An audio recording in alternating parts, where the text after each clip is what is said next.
Good morning, 7th grade. Now, yesterday I had you guys talk about what type of insect you would be if you could be an insect, and today we're going to be talking about, you guessed it, insects. And so we're going to look at some basic things about insects here. Nope, that didn't work the way I wanted it to. Let's go up. Here we go, excellent. Now, looking here, this is the basic insect body plan. And you have up here, you have a head, and then in the middle, you have your thorax. And so this middle area here, and then finally at the end of your normal insect, you have the abdomen. Now, wings are optional, but they usually do have wings or some wing type structures on them. Not all of them, but your most common insect type really does usually have some type of wings. A lot of the time when we think about insects anyway, that's what comes to mind.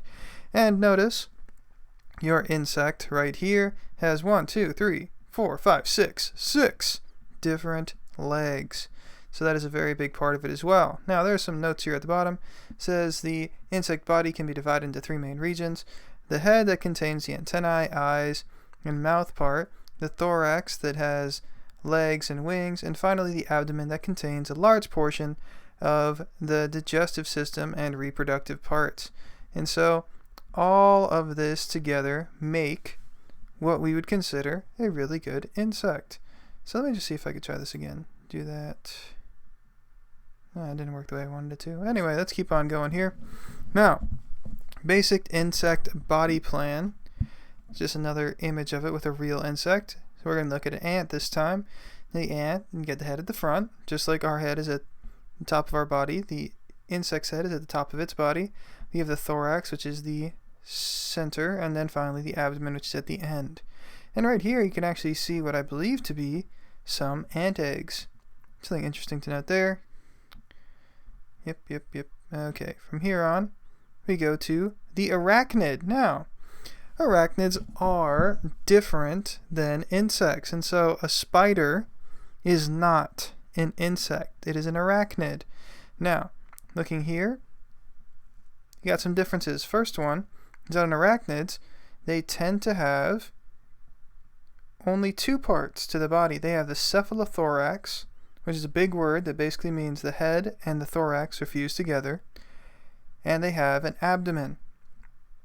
And so the abdomen is the end of their body, and then they have 1, 2, 3, 4, 5, 6, 7, 8 limbs.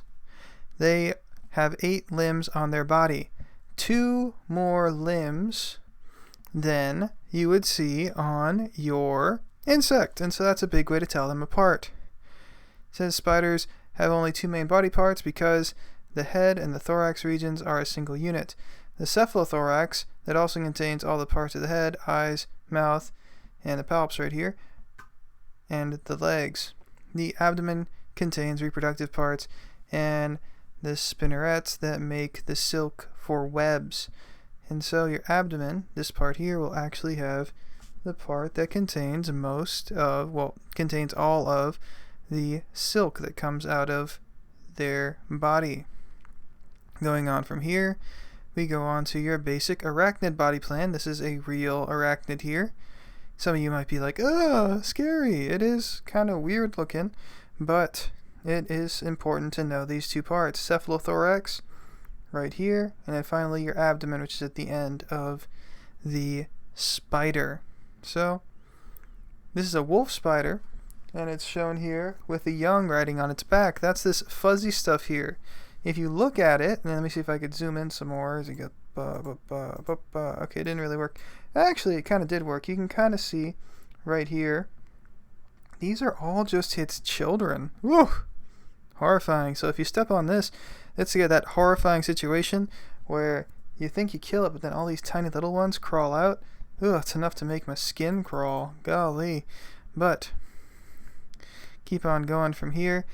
It's arachnid found in Iowa. And so we're in Florida, so hopefully we're safe. It eats insects that it catches by pouncing on them. Body parts include the cephalothorax, once again both the head and the thorax mixed together, and the abdomen. So from there we go on to just a basic comparison and what makes them so different, even though they look very similar. Insects, 3 body regions, 1 pair of antennae, 3 pairs of legs, and then 2 pairs of wings. Usually.